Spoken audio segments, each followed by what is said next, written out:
तो नमस्कारम, नमस्ते, सत श्री अकाल, आदाब, जय हिंद। हेलो मेरे प्रिय छात्रों, मित्रों, साथियों एवं समस्त सम्मानित देशवासियों। स्वागत है आप सभी का बहुत बहुत आपके अपने ही यूट्यूब चैनल एस फिजिक्स में।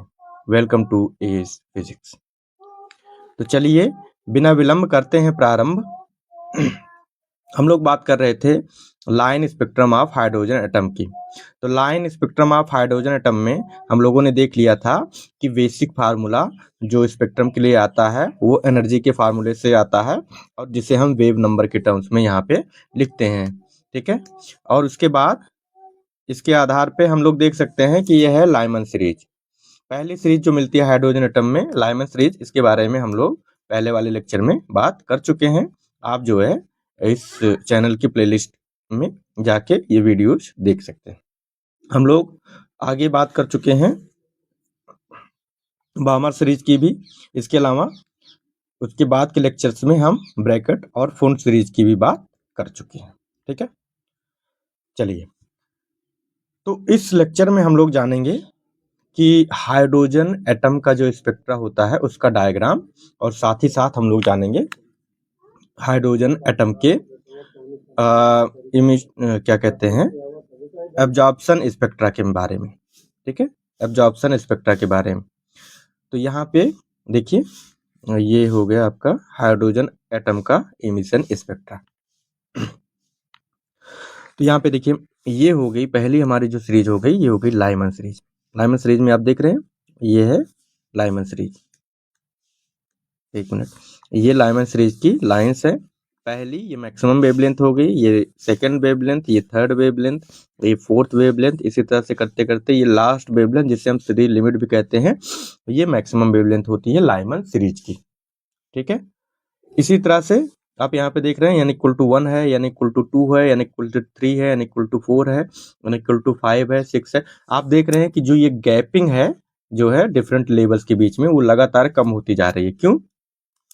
क्योंकि हम जानते हैं कि एनर्जी प्रोपोर्शनल टू 1/n² होती है, और n की वैल्यू जैसे जैसे बढ़ती जाती है ये संख्या जो है एनर्जी वो छोटी होती जाती है, मैग्नीट्यूड में छोटी होती जाती है। तो ये गैप भी वहां उनके बीच ये छोटा होता जाएगा। ठीक है, आप देख रहे हैं इस तरह से इसका जो है हाइड्रोजन सीरीज का जो डायग्राम है वो बनता है। इसे आप अच्छे से समझ लीजिएगा और फिर इसको ड्रॉ कीजिएगा, ये बहुत इंपॉर्टेंट है। चलिए, फिर ये जो है बामर सीरीज, और ये भी बामर सीरीज, ये भी बामर सीरीज, ये भी बामर सीरीज, ये भी बामर सीरीज, और ये लास्ट में एक और बामर सीरीज की सीरीज लिमिट हो गई थी। ये मैक्सिमम वेवलेंथ हो गई, ये सीरीज लिमिट हो गई। यहाँ पे देखिए बाकी सारी लाइंस तो जो है वो विजिबल रीजन में आ रही हैं, इसलिए हमने येलो से दिखाया है। लेकिन ये जो लास्ट वाली लाइन है वो किस में जा रही है? ये अल्ट्रा वायलेट रीजन में जाती है। किसमें? अल्ट्रा वायलेट रीजन में जाती है। तो जनरली बामन सीरीज विजिबल रीजन में ही रहेगी, लेकिन अगर फिर भी पूछ ले कि सीरीज लिमिट किस में आती है तो वो अल्ट्रा वायलेट रीजन में आती है। और पाश्चन सीरीज में भी आप देख सकते हैं कि यहाँ पे ये सारी लाइन जो है, अब यहाँ पे देख सकते हैं लाइमन सीरीज में n=1 में सारी जो है इलेक्ट्रॉन आके इसमें जो है जा रहा है। ठीक है, फाइनल स्टेट। बामर के लिए फाइनल स्टेट n=2 है, पाश्चन के लिए फाइनल स्टेट n=3 है। और इसमें लाइन जो है ये हो गई आपकी मैक्सिमम वेवलेंथ, और ये हो गई आपकी सीरीज लिमिट। ये पाश्चन सीरीज की बात हो रही है। इसी तरह ब्रैकेट सीरीज में आप देख सकते हैं कि n=4 यानी कि जो है मैक्सिमम वेवलेंथ ये आपको n=5 से 4 में मिलेगी, और सीरीज लिमिट n=∞ से n=4 में मिलेगी। ठीक है, तो इसमें जो है जो हमारी फाइनल स्टेट है वो n=4 है। और लास्ट सीरीज जो होती है उसे फुल सीरीज कहते हैं। इसमें f=5 जो फाइनल स्टेट होती है वो n=5 होती है, और इनिशियल स्टेट उससे बड़ी होती है। तो यहाँ पे 7, 8, 9 आप भी दिखा सकते हैं। और ये फाइनल जो होती है वो होती है इन्फिनिटी, n=∞, जिसे हम सीरीज लिमिट कहते हैं। ठीक है, तो आई होप कि मैं इसको एक बार यहाँ पे दिखा देता हूँ। आई होप कि आपको ये सीरीज का डायग्राम अच्छे से समझ में आया होगा, और ये बहुत जरूरी भी है। ठीक है, तो हाइड्रोजन इमिशन स्पेक्ट्रा की हम लोग बात कर लिए। हाइड्रोजन इमिशन स्पेक्ट्रा में कितनी सीरीज होती हैं? हाइड्रोजन इमिशन स्पेक्ट्रा में याद रखना ये 5 सीरीज होती हैं। कितनी? 5।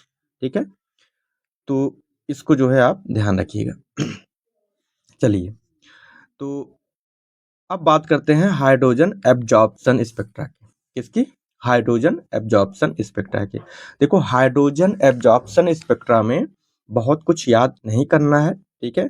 हाइड्रोजन एब्जॉर्प्शन स्पेक्ट्रा में एक ही सीरीज मिलती है।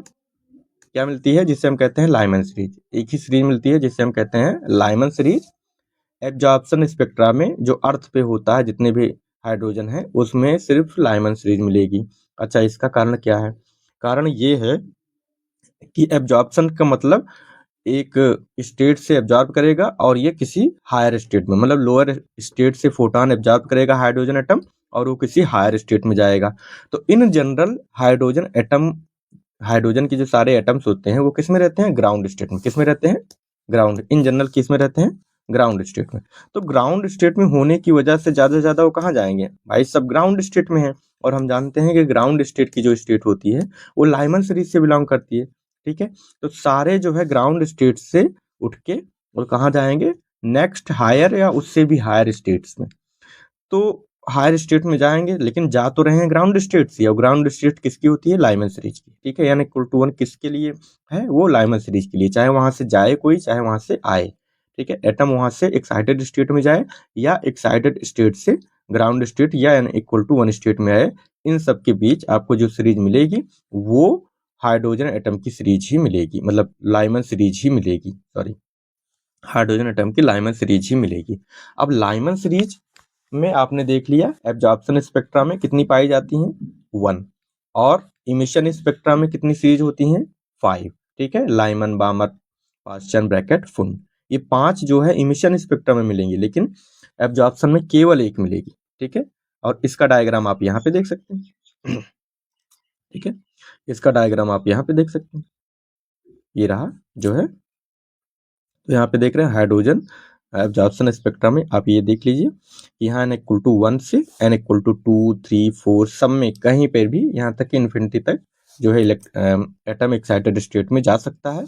यहाँ से ये पहली लाइन, दूसरी लाइन, तीसरी लाइन, चौथी लाइन, ठीक है। इसी तरह से ये लास्ट लाइन हो गई। तो हाइड्रोजन एटम एब्जॉर्प्शन स्पेक्ट्रा का ये डायग्राम है। आई होप कि आप जो है आपको ये चीजें अच्छे से समझ में आ रही होंगी। हाइड्रोजन एब्जॉर्प्शन स्पेक्ट्रा में यहाँ पे when white light is incident on the hydrogen atom, they absorb photon and transit to different higher states from the ground state, ठीक है। इन hydrogen absorption spectra at the sun, यहाँ पे एक और इम्पोर्टेंट नोट करने वाली बात है कि अगर सन की बात करें, हाइड्रोजन एब्जॉर्प्शन स्पेक्ट्रा में अगर सन पे बात करें तो इसमें दोनों लाइमन और बामर सीरीज पाई जाती हैं। क्यों? क्योंकि सन का टेम्परेचर वो बहुत ही हाई होता है। क्या होता है? बहुत हाई होता है, और इसके कारण वहाँ पे temperature at the sun is very high, and hence many atoms also lie in first excited states with ground state. तो वहाँ पे कुछ एटम जो है वो फर्स्ट एक्साइटेड स्टेट यानी n इक्वल टू 2 की स्टेट में भी रहते हैं, और ग्राउंड स्टेट में तो रहेंगे। क्लियर है? तो आई होप कि आपको जो है वो हाइड्रोजन एटम का एब्जॉर्प्शन स्पेक्ट्रा समझ में आ गया होगा। तो नेक्स्ट लेक्चर में हम लोग बात करेंगे डी ब्रॉगली की एक्सप्लेनेशन और बोहर्स की सेकंड पोस्टुलेट के बीच एक रिलेशन, कि कैसे दोनों एक दूसरे को सेटिस्फाई करती हैं। ठीक है, तब तक के लिए आप अपना ख्याल रखिए, अपनों का ख्याल रखिए, खुश रहिए, स्वस्थ रहिए, व्यस्त रहिए, मस्त रहिए, और इसी उम्मीद के साथ चल लेते हैं विदा। नमस्कार, जय हिंद, वंदे मातरम।